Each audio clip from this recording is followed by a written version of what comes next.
Allez, on va démarrer. Bonjour à toutes et à tous et bienvenue à ce nouveau webinaire UbiGreen sur la gestion optimisée de l'eau. Aujourd'hui, nous allons voir pourquoi la gestion de l'eau devient un vrai sujet de pilotage dans les bâtiments et comment des outils comme la télérelève et une plateforme de management énergétique permettent de mieux suivre, détecter et agir. Aujourd'hui, j'ai le plaisir d'être accompagnée par Guillaume Deveau-Birlos, qui est Customer Success Energy Manager chez UbiGreen. Bonjour. Bonjour Guillaume. Et par Rachel Dijoux, qui est consultante solution chez UbiGreen. Bonjour Rachel. Bonjour à tous. Alors, je vais très rapidement présenter UbiGreen pour ceux qui ne nous connaissent pas. UbiGreen est spécialisé dans le pilotage de la performance énergétique des bâtiments. Nous avons été créés en 2012. Nous avons 3 sites, le siège qui est à Toulouse et des sites à Paris et à Marseille. Nous sommes 50 collaborateurs aujourd'hui avec plus de 150 clients dans le tertiaire, mais aussi dans le public, dans la santé ou dans les transports, avec quelques exemples ici comme la Société Générale, la PHP ou le groupe ADP ou encore le Conseil Général de la Haute-Garonne, ce qui représente plus de 500 000 compteurs connectés qui sont déployés dans 20 pays et plus de 60 000 utilisateurs, ce qui représente plus de 50 000 bâtiments monitorés. Dans UbiGreen, il y a Green également. Nous sommes aussi engagés dans une démarche RSE et auditée par l'organisme EcoVadis, où nous avons la médaille de bronze. Et nous avons également le label Solar Impulse pour la solution UbiGreen Energy, qui reconnaît les solutions efficientes et héroïstes. Alors, au programme de ce webinaire, nous allons voir pourquoi l'eau devient un enjeu de performance dans les bâtiments, les 3 grands enjeux de la gestion de l'eau, les limites des approches traditionnelles de suivi et comment un EMS permet de piloter l'eau. Et nous finirons par un cas d'usage qui va permettre de montrer un réel exemple de détection de fuite avec des gains concrets. Nous finirons, comme d'habitude, par une session questions-réponses. Donc, n'hésitez pas à poser toutes vos questions tout au long du webinaire et nous les traiterons à la fin. Alors, pourquoi l'eau devient un enjeu stratégique? L'eau reste souvent moins pilotée que l'énergie, alors qu'elle peut avoir un impact direct sur les coûts, l'exploitation du bâtiment et la performance environnementale. Ce n'est plus uniquement un sujet technique, c'est un réel sujet de pilotage. C'est une ressource qui est de plus en plus sensible sur le plan environnemental, des consommations qui sont souvent peu visibles dans l'exploitation quotidienne, avec des fuites qui peuvent générer des coûts importants et des dégâts matériels, et un sujet qui alimente aussi les démarches de reporting ESG et de performance environnementale, avec des exigences de plus en plus importantes sur les reportings que peuvent demander du coup la CSRD, le GRI, la GRESB ou le BREEAM In-Use. Donc, avant de laisser la parole à mon collègue Guillaume, je vais vous proposer un petit sondage pour savoir aujourd'hui comment vous gérez les consommations d'eau dans vos bâtiments. Hop, je vais laisser un petit moment. Voilà, on va vous laisser un petit moment pour répondre. Donc, via des factures ou relevés manuels, donc sans EMS, via des compteurs ou communicants, mais sans EMS centralisé. Donc, EMS, c'est Energy Management System, donc c'est plateforme de management énergétique, pour ceux qui ne sauraient pas ce que ça veut dire. Via un outil ou un EMS partiel sur certains bâtiments, via un EMS avec un suivi centralisé en temps réel, où nous n'avons pas encore de dispositif structuré. Donc, je vous laisse répondre. Je laisse encore quelques minutes parce que je vois qu'il y a encore des personnes qui sont en train de répondre. Enfin, quelques secondes plutôt. Ça nous permettra comme ça d'ajuster un peu les discours suite à vos retours.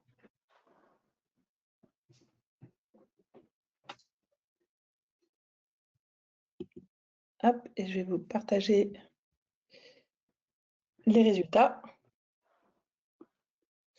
Donc, 43% ont répondu via les factures ou relevés manuels sans EMS, 19% via des compteurs communicants mais sans EMS centralisé, 10% via un outil ou EMS partiel sur certains bâtiments, 14% via un EMS avec suivi centralisé en temps réel et 14% nous n'avons pas encore de dispositif structuré.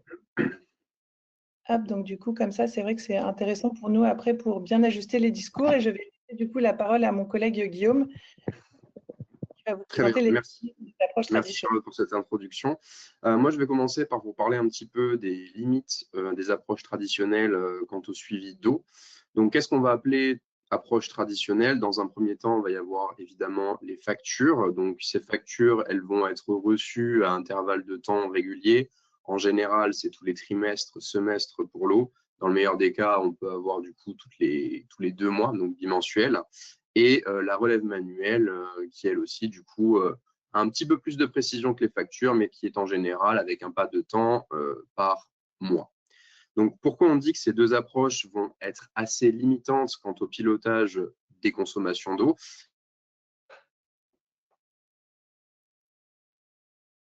Oui. Eh bien, c'est tout simplement par leur aspect un petit peu périodique, mais avec des grandes périodes de temps. Donc, les factures ne permettront du coup qu'un suivi des trimestres, voire dans le pire des cas des semestres, donc c'est trop tardif. Ça permet effectivement de suivre des consommations sur une année, mais si on veut rentrer dans le détail et voir comment ces consommations sont réparties et comment l'eau est consommée, ça manque un petit peu de finesse. Les relèves manuelles sont mieux que les factures puisqu'elles permettent d'envoyer une personne ou une équipe de personnes sur le terrain, constater les index et l'évolution des index au niveau des compteurs d'eau.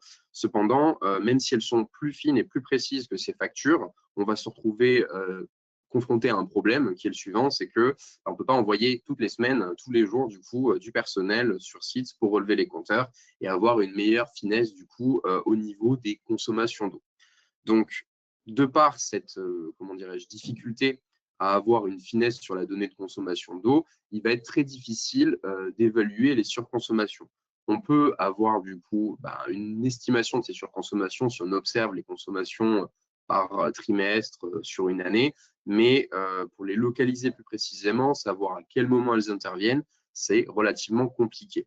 De ce fait-là, on va avoir des fuites qui vont pouvoir rester invisibles plusieurs jours, plusieurs semaines, voire être invisible tout court, puisque du coup, quand on n'a aucune idée et aucun suivi, c'est très compliqué d'imaginer qu'on en a.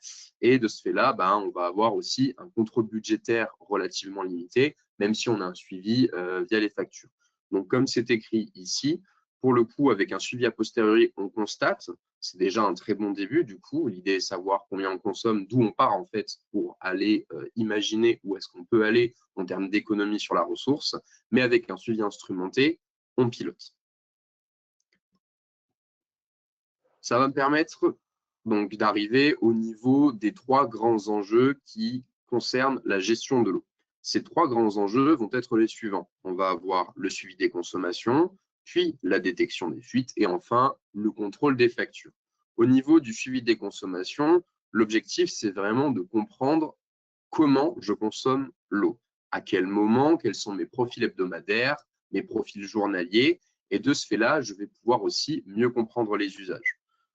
La partie la plus intéressante, c'est si je peux mettre en place du coup du sous-comptage dédié à mes différents usages sur un bâtiment. Là, je pourrais encore mieux regarder quelle est la part de consommation d'eau, par exemple, dans l'eau qui va être sanitaire, dans l'eau qui peut être du coup aussi utilisée pour tout ce qui est restauration, voire l'eau qui peut être utilisée pour les espaces verts. Donc, ce suivi des consommations est extrêmement important pour comprendre comment est consommée cette eau.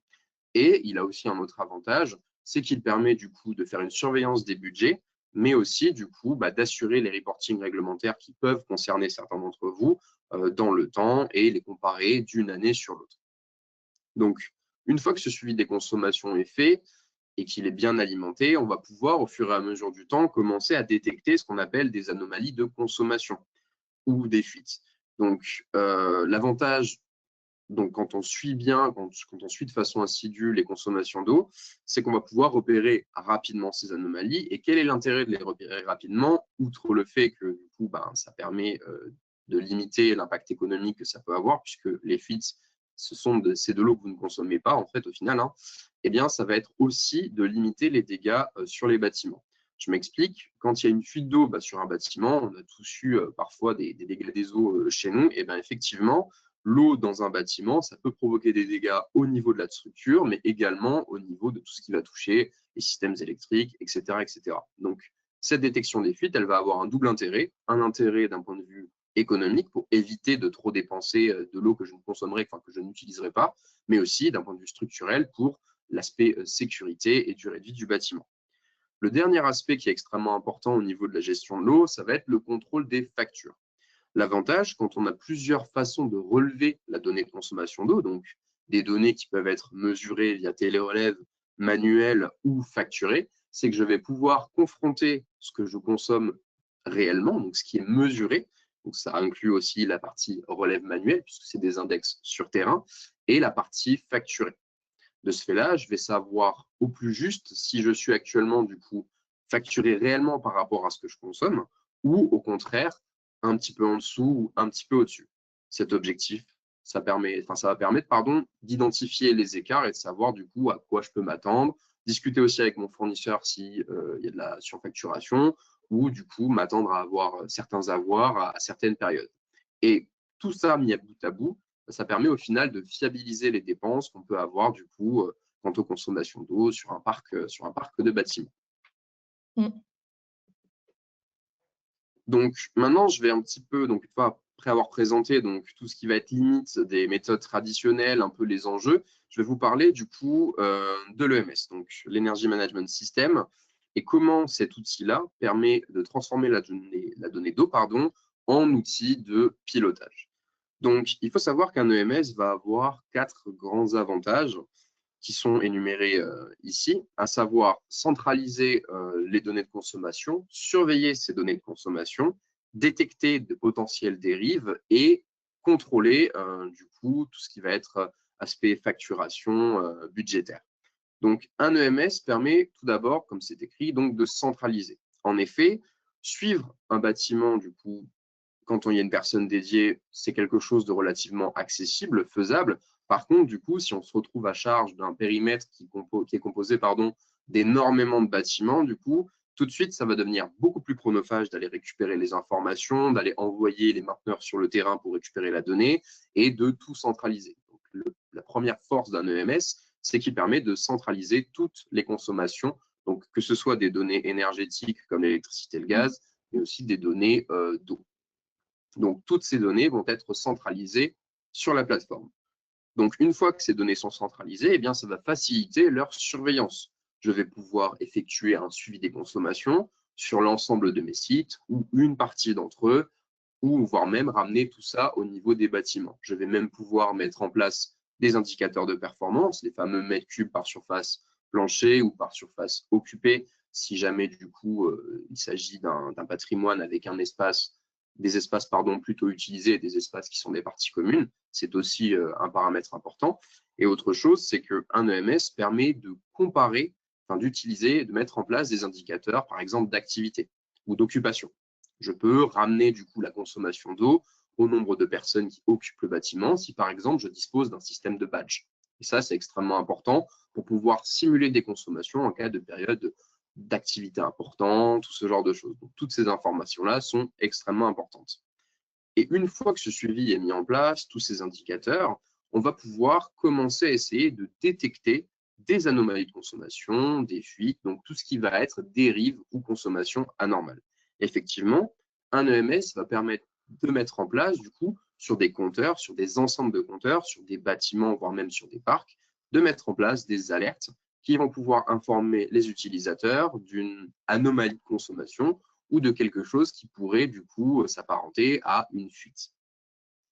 Et enfin, le dernier avantage, on en avait discuté un petit peu auparavant, c'est la capacité qu'a un EMS de permettre de contrôler, donc de confronter les données mesurées aux données facturées et donc de regarder si je suis bien facturé à la hauteur de ce que je consomme. Et ça, c'est extrêmement important pour des suivis budgétaires, mais aussi du coup pour des reportings. Donc, on va faire un petit zoom ici sur le suivi des consommations avec pour objectif de mieux piloter et le budget et l'aspect reporting réglementaire.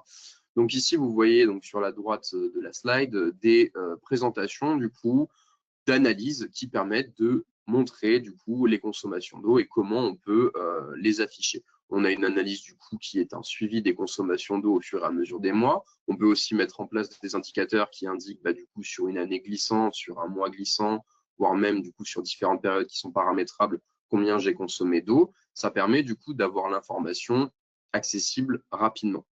On n'a plus besoin d'aller se balader dans des grands Excel ou aller récupérer les factures, etc. L'objectif, c'est d'avoir tout à portée de main pour faciliter du coup la remontée de l'information. On peut du coup aussi suivre les consommations d'eau par site, par zone, par usage. C'est vraiment quelque chose qui est paramétrable et qui peut s'ajuster au mieux aux besoins des utilisateurs en fonction du coup des contraintes, qu'elles soient réglementaires ou internes. Tout ce qui va permettre le suivi de ces consommations, donc toutes les analyses, va permettre du coup de mieux comprendre les volumes consommés. L'avantage aussi, c'est que s'il y a du sous-comptage sur les bâtiments, puisqu'en général, les bâtiments vont avoir deux compteurs, un compteur eau de ville, un compteur incendie, du coup, en cas de difficulté. Mais du coup, s'il y a du sous-comptage, je vais pouvoir aussi répartir ma consommation d'eau en fonction des usages que je peux avoir. Donc, l'usage dédié à la cuisine, l'usage dédié au sanitaire, l'usage dédié aux espaces verts, voire d'autres usages si effectivement, du coup, il y a des activités spécifiques qui se placent dans ces bâtiments. Donc, ce suivi des consommations permet aussi, comme je l'avais déjà dit, d'alimenter les budgets, les reportings, et ça va nous permettre de suivre l'évolution des consommations au cours du temps. Savoir que telle année, j'ai consommé, par exemple, je reprends l'exemple ici à droite, 581 mètres cubes d'eau, admettons, c'est bien, mais du coup, pouvoir mettre ça en parallèle, en perspective, du coup, avec ce que j'ai consommé l'an dernier, comment je l'ai consommé, du coup, il y a un mois, etc. Ça permet aussi de donner des grandes dynamiques et de pouvoir au mieux identifier sur quelle tendance je vais et s'il y a eu aussi effectivement des anomalies, des surconsommations et pouvoir chercher à l'expliquer.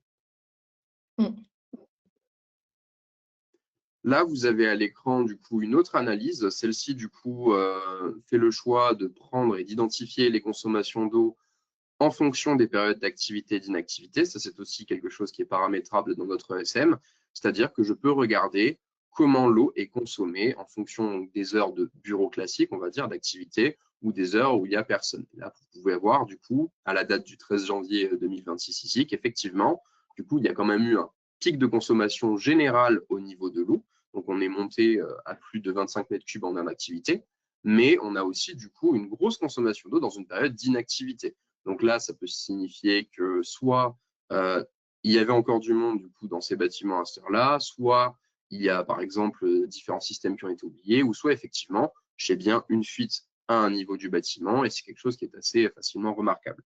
Et donc, sur ces analyses-là, sur ces données-là, on peut paramétrer pour rappeler donc des alertes qui peuvent remonter directement au niveau des mainteneurs pour qu'ils puissent du coup commencer à identifier qu'est-ce qui s'est passé, qu'est-ce qu'on peut faire, etc., etc. Tu peux passer, ouais. Très bien, donc on en arrive à cette partie. Détecter les fuites plus rapidement pour limiter les impacts. Donc, une fois que toutes les données remontent et sont bien agrégées, on va pouvoir effectivement mettre en place, comme je l'avais dit précédemment, donc des alertes sur les compteurs, des ensembles de compteurs, des bâtiments, de façon à détecter rapidement tout ce qui va être dérive. Donc, une dérive, ça peut être une consommation anormale, mais qui peut être justifiée. Au final, mon bâtiment était occupé dans ces périodes d'inactivité en raison d'un événement spécial.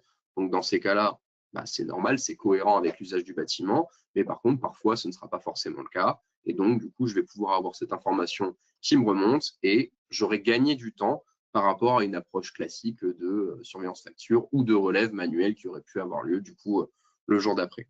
L'objectif, donc, c'est d'aller le plus rapidement, puisqu'au final, plus on va vite quand ça concerne une fuite, plus on limite les coûts et aussi on limite les dégâts sur les bâtiments. Ça permet effectivement, d'un point de vue environnemental, de réduire le gaspillage d'eau, puisque toute fuite, c'est de l'eau qui n'est pas consommée.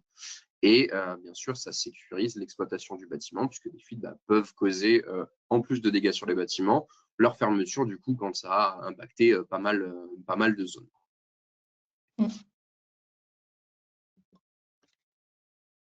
Et donc, dernière partie dont on avait parlé, du coup, la vérification du budget, donc tout ce qui va être comparatif. On peut, sur notre EMS, du coup, comparer les données qui sont facturées, donc issues du fournisseur, et les données qui sont mesurées, qui peuvent être soit issues d'une relève manuelle, donc des agents qui vont sur site et qui vont constater les évolutions des index au niveau des compteurs, soit via télérelève, donc là où c'est automatique, donc on a les distributeurs qui nous remonte l'information. Et donc, on va pouvoir faire ce type d'analyse qui permet de comparer du coup ce qui est effectivement consommé, la mesure. Donc, les compteurs, en général, via télérelève, c'est là où on a le plus haut niveau de précision sur la mesure. Donc, les compteurs évoluent, donc on voit ça. Et la facture, donc à combien moi je paye ma consommation d'eau. Cet objectif-là, du coup, cette analyse a pour objectif de vérifier du coup la cohérence de ma facturation. Donc, est-ce que je suis facturé au plus juste? Est-ce que je suis sous-facturé, surfacturé? Et du coup, ça fiabilise mes dépenses en me permettant d'avoir à vue, du coup, qu'est-ce que je vais avoir en termes de facture? Est-ce que je vais avoir plutôt une régularisation? Est-ce que je m'attends du coup à ce qu'on me facture du coup ce que j'ai consommé en trop mais qui n'avait pas été pris en compte dans la dernière facture? Tout ça dans un objectif donc de fiabilisation des dépenses, mais aussi de gagner en visibilité sur les différents postes de consommation. Voilà. Donc, on va passer plutôt à une présentation générale de la solution. Plus généralement, la solution énergie du BigGreen, elle permet, c'est à la fois une solution matérielle et une solution logicielle qui permet en fait de centraliser les données énergétiques et environnementales dans une seule et unique plateforme. Donc, en première intention, on va venir remonter les données issues des compteurs généraux, donc au niveau des points de livraison, donc des données facturées provenant des fournisseurs, des données mesurées provenant des distributeurs via des connecteurs fichiers ou encore des API. Donc, ce premier niveau d'intention, il va permettre d'avoir une première observation au global afin de maîtriser et de réduire les consommations. Par la suite, si on souhaite plus cibler les économies, on va plus se concentrer sur les consommations par usage. Donc, dans un premier temps, au niveau des sous-compteurs, on va venir mettre en place des modules radio ou encore des passerelles pour remonter les données dans la solution.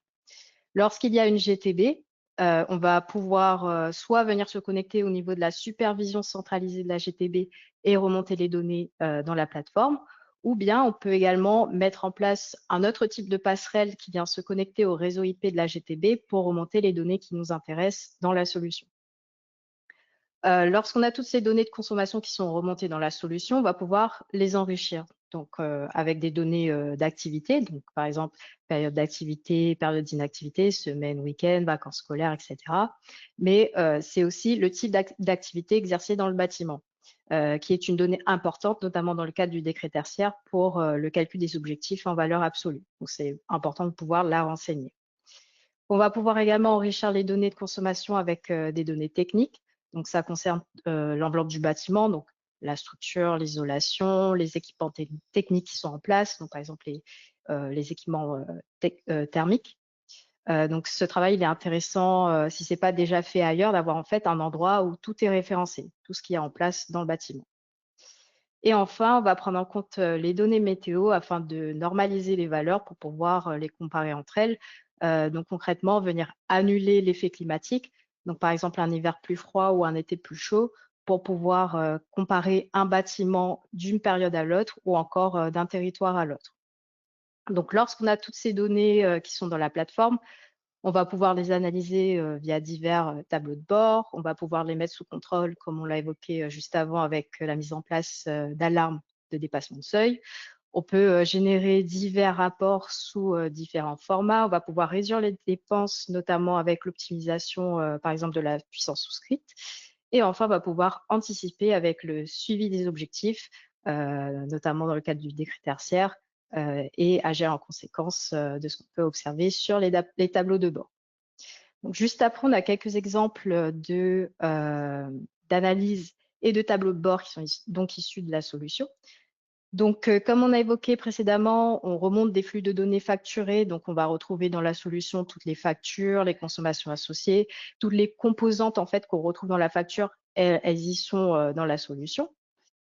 On a également un outil benchmark, donc qui nous permet de faire du benchmark, par exemple, sous le point de vue de la performance énergétique. Donc ici, on voit une analyse sous forme de nuage de points où on représente en fait le kilowattheure par mètre carré. Donc les points représentent les bâtiments. On retrouve une régression linéaire qui indique donc la tendance moyenne. Et donc ça nous permet assez rapidement d'observer les bâtiments, les organisations les moins performants sur lesquels il faut mener des actions. On a également la possibilité de faire du reporting ESG. Donc, à chaque point de mesure qui sont remontés dans la plateforme, on vient associer en fait un taux de conversion carbone qui va nous permettre en fait de faire des analyses, notamment du point de vue carbone, et donc d'avoir différents tableaux de bord. On a également des modules qui nous permettent de suivre les objectifs, donc par exemple pour le décret tertiaire, mais ça peut s'inscrire aussi dans d'autres contextes, ISO 50001, Net Zero, etc. Donc on va retrouver des modules spécialement dédiés au suivi des objectifs. Et donc dans ces tableaux de bord, on va retrouver la consommation de référence, les objectifs, l'état actuel avec un indicateur de l'avancement des objectifs en pourcentage.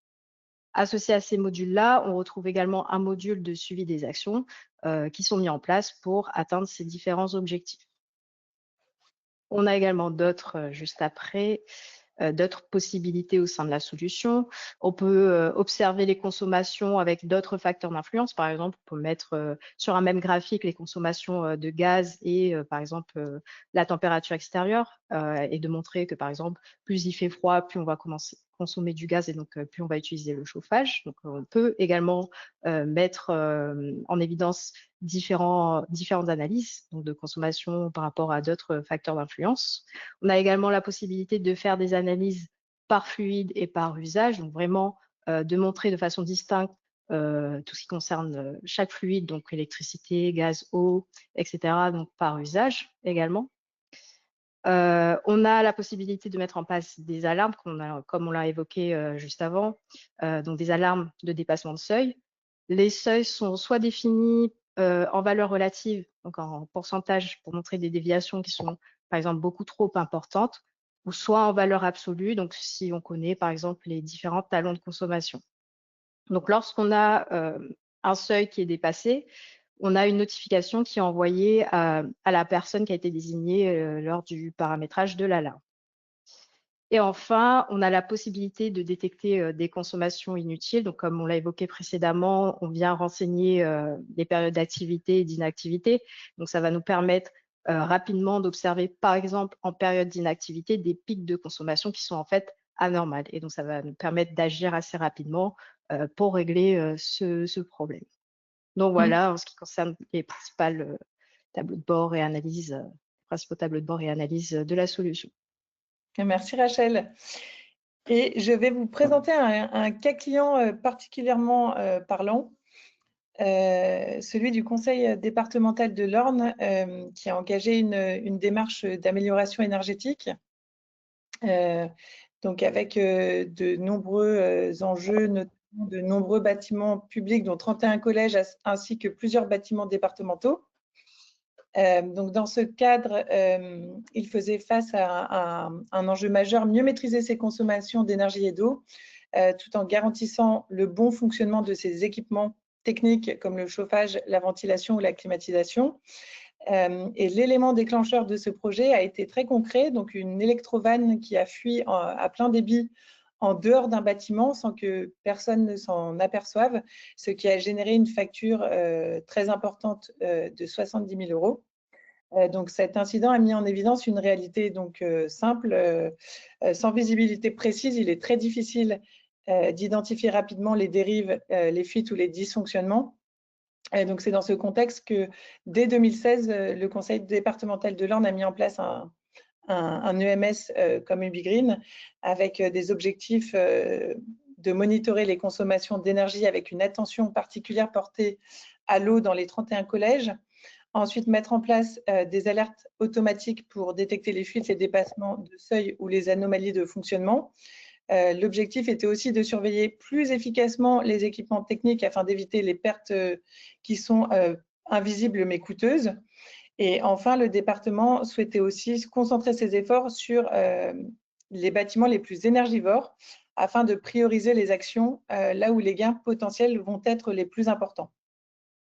Donc, pour répondre à ces besoins, la solution UbiGreen a apporté plusieurs fonctionnalités clés. Donc, d'abord, la collecte centralisée des données.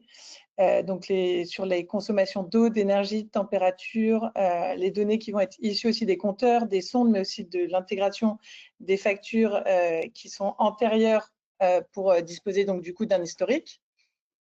Ensuite, du coup, la mise en place d'alertes automatiques en cas de surconsommation, dysfonctionnement de fuite, donc pour détecter justement les dépassements de seuil qui vont être prédéfinis dans la solution.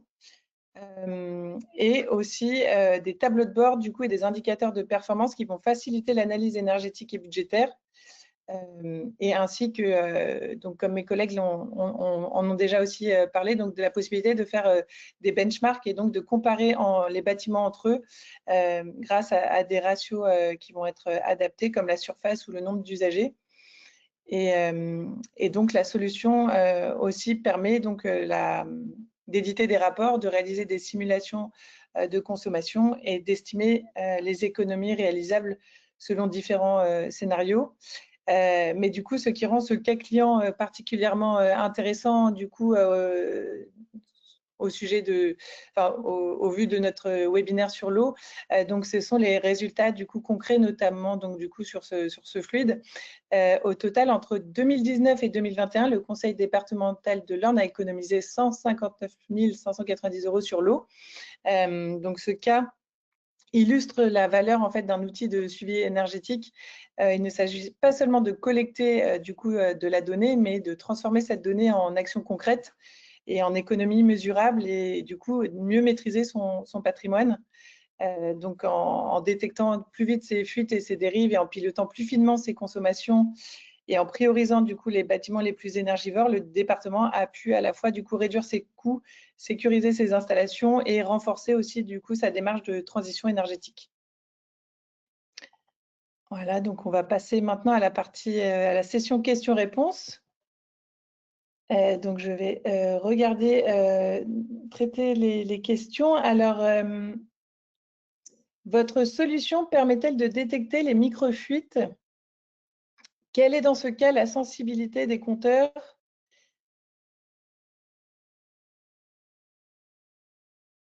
Quel mode de communication proposez-vous, notamment dans les zones sans couverture réseau? Donc c'est une question avec plusieurs sous-questions, Guillaume et Rachel. Donc je ne sais pas si Guillaume ou Rachel veut répondre. Alors sur la question des micro-fuites, dans tous les cas, en fonction du laps de temps qui passe, le compteur tournera, du coup, qu'elle soit micro ou pas. C'est juste qu'on n'aura pas une consommation de zéro.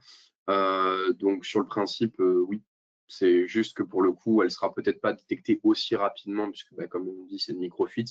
Mais à terme, du coup, on verra que admettons, si on prend l'exemple d'une période d'inactivité comme un week-end, si on a une micro-fuite sur un compteur, admettons, haute ville principale, effectivement, il n'y aura peut-être pas du coup un mètre cube qui passera, mais on a quand même des décimales du coup au niveau de l'index du compteur qui permettent de voir qu'il y a quand même une consommation.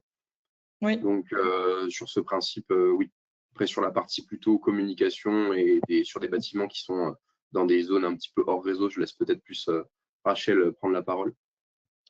Donc, je ne sais pas si on parle de réseau public par rapport à nos modules radio qui sont Sigfox ou LoRa. Donc, si on est en réseau public et c'est pas couvert au sein du bâtiment, on peut passer en privé, donc en LoRa, et mettre ensuite en place une passerelle de communication qui vont en fait nous remonter les données en 4G directement dans la plateforme. Je ne sais pas du coup si ça répond à la question. Voici très, très clair du coup. Du coup, on a une question aussi. Quel KPI eau faut-il suivre en priorité sur un parc multisite? Alors, je vais prendre la question. Pour le coup, on a Après, ça dépend au niveau des surfaces qui sont renseignées sur votre parc et des surfaces qui sont suivies. Du coup, en général, on a le mètre cube par mètre carré. Mais après, le plus pertinent pourrait être, du coup, s'il y a une distinction qui est faite chez vous entre la surface plancher et la surface occupée, on peut tout à fait ramener ça, du coup, à la surface occupée. On peut aussi imaginer si, par exemple, votre site est équipé de bornes au niveau de badgeage qui permet du coup d'évaluer un petit peu l'utilisation du site, le nombre de personnes qui s'y trouvent. On peut très bien aussi ramener du coup le nombre de mètres cubes. Alors, ce ne sera pas des mètres cubes à proprement parler, ce sera plus petit par usager. Et là, par contre, on pourra voir effectivement du coup s'il y a des évolutions déjà au fil du temps, les comparer aussi en fonction de vos différents sites. Et donc là, on pourra faire une liste un petit peu de bons et mauvais élèves, et essayer du coup de voir pourquoi et prendre des actions du coup pour corriger ça. En tout cas, c'est les principaux du coup, mètre cube par usager, mètre cube par surface ou plancher ou occupé ou les deux. Hein. C'est aussi effectivement possible du coup, notamment quand il y a des systèmes d'eau pour l'irrigation. Oui. On a une question très générale. Comment mettre en place de la télérelève? Tu veux la prendre celle-là, Rachel, ou... Je te la laisse. Si tu veux. Ouais, alors du coup, en ce qui concerne la télérelève, normalement, enfin, de plus en plus en tout cas, on va avoir les fournisseurs donc, ou distributeurs qui sont propriétaires des compteurs, notamment je pense à Suez ou Veolia qui sont les plus gros en France. Les compteurs normalement peuvent être équipés du coup de modules qui vont du coup remonter des informations de télérelève. Donc pour Veolia, c'est leur filiale Birds du coup, qui s'occupe des télérelèves. Pour Suez, c'est leur filiale CEOP qui s'occupe des télérelèves. Et ça, du coup, nous, on s'occupe de remonter les données. Donc, on vérifie déjà si les compteurs sont bien équipés d'équipements qui permettent la télérelève. Sinon, après, c'est des demandes qui peuvent être faites auprès du fournisseur s'il y a besoin d'avoir un suivi. Et nous, ces informations vont nous remonter, du coup, après signature de mandat, puisqu'il faut qu'on ait le droit, du coup, de remonter la donnée. Elles vont nous remonter, du coup, via différents systèmes. Bird, du coup, pour Veolia, c'est des transferts de fichiers qui ont lieu du coup tous les, pas vous dire de bêtises, tous les 2-3 jours. Et pareil pour CEOP du coup, mais eux, c'est via un système d'API. Donc en gros, c'est des remontées de données automatisées dont le pas de temps va varier du coup en fonction des compteurs et de leur paramétrage.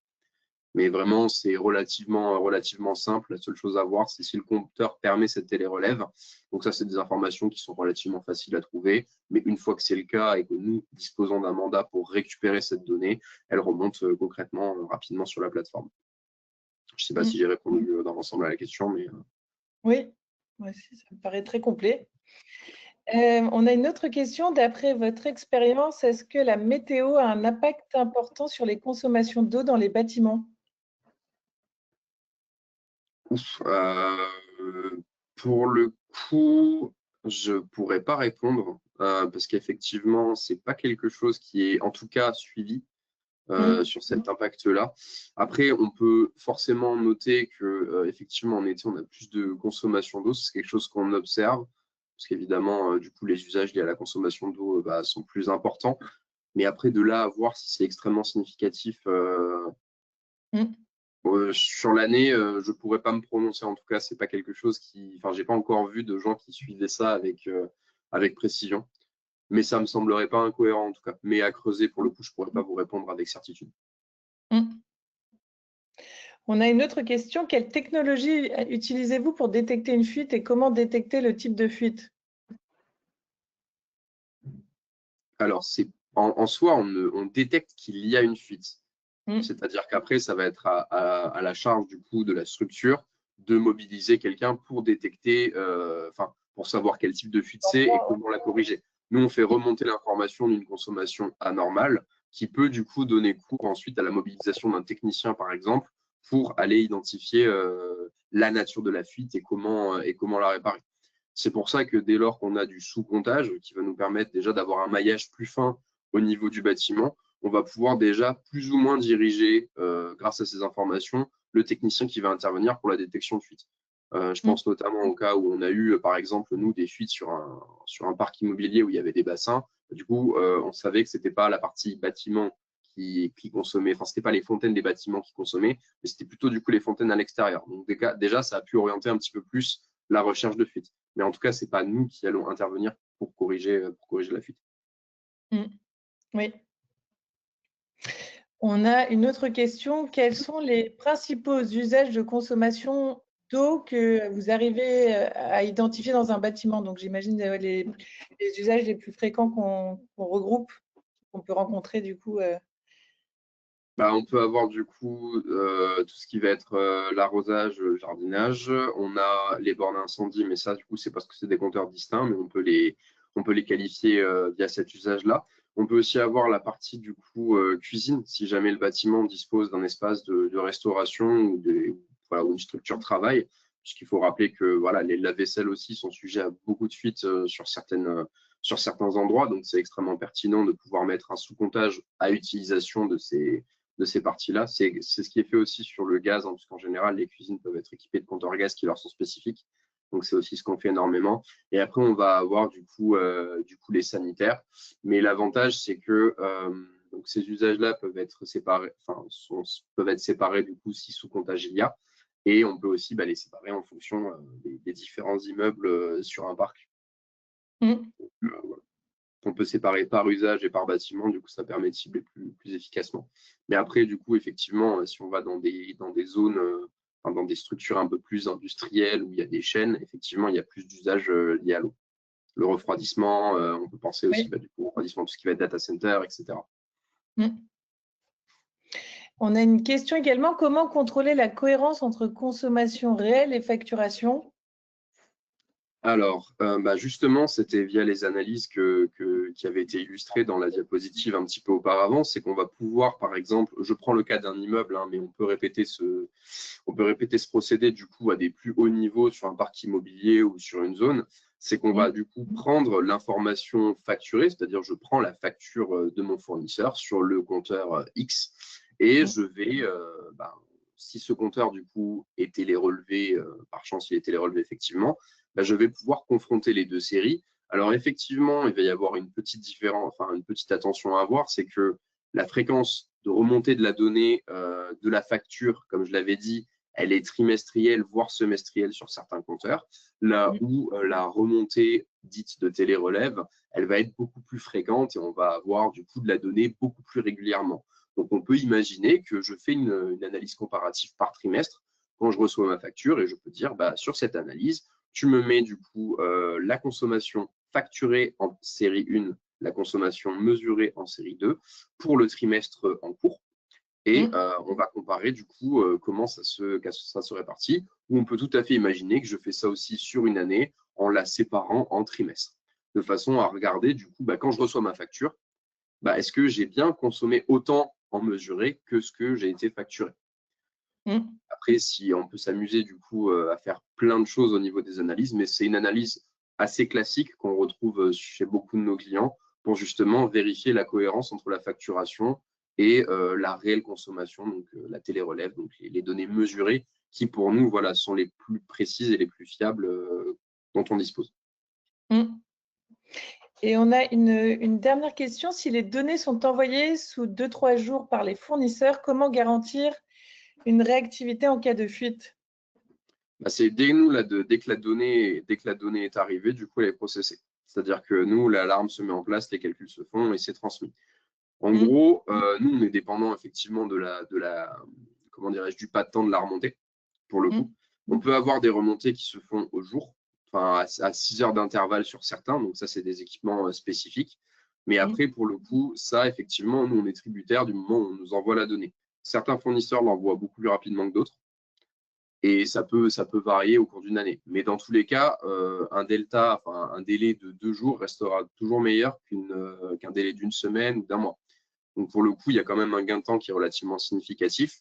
D'autant plus que si jamais, faut imaginer que sur un compte, quand on suit un compteur, en général, on va mettre la relève manuelle en plus de la télérelève. Donc il va y avoir aussi quelques verrous de sécurité qui peuvent arriver. Mais normalement, si fuite il y a, du coup, effectivement, ça dépendra de la remontée de la donnée. Mais au plus rapide, du coup, sur certains équipements, ça peut être toutes les 6 heures que la donnée remonte et du coup, qui ne sont poussées. Notamment quand il y a des sous-compteurs qui sont équipés du coup de tête émettrice. Là, on peut garantir du coup une remontée de la donnée plus rapide. Après, sur tout ce qui va être télérelève via CEOP, la filiale de Suez, ou Bird, la filiale de Veolia, pour le coup, nous, on demande d'avoir une remontée au maximum, mais tant que le fournisseur, tant que ces structures-là ne nous poussent pas les données, on ne peut pas les inventer. Oui. Et on avait également une question sur les aides financières. Alors, on a sorti un guide sur ce sujet, donc je vous propose de vous le partager, car c'est un sujet qui est assez vaste. Donc, j'enverrai le guide à la personne qui a posé cette question. Et voilà, et sinon, on a fait le tour des questions. Donc, nous vous remercions du coup pour votre attention. Et n'hésitez pas à aller sur notre site internet, dans l'onglet ressources. On a régulièrement de nouveaux contenus pour vous mettre à jour sur les réglementations et les évolutions du secteur. Et si vous avez plus de questions, n'hésitez pas à contacter directement l'équipe commerciale à l'adresse sales@ubigreen.com qui est sur la slide. Et merci Guillaume, merci Rachel, et je vous souhaite à tous une très belle journée. Parfait, merci à vous. Bonne journée. Merci. Au revoir.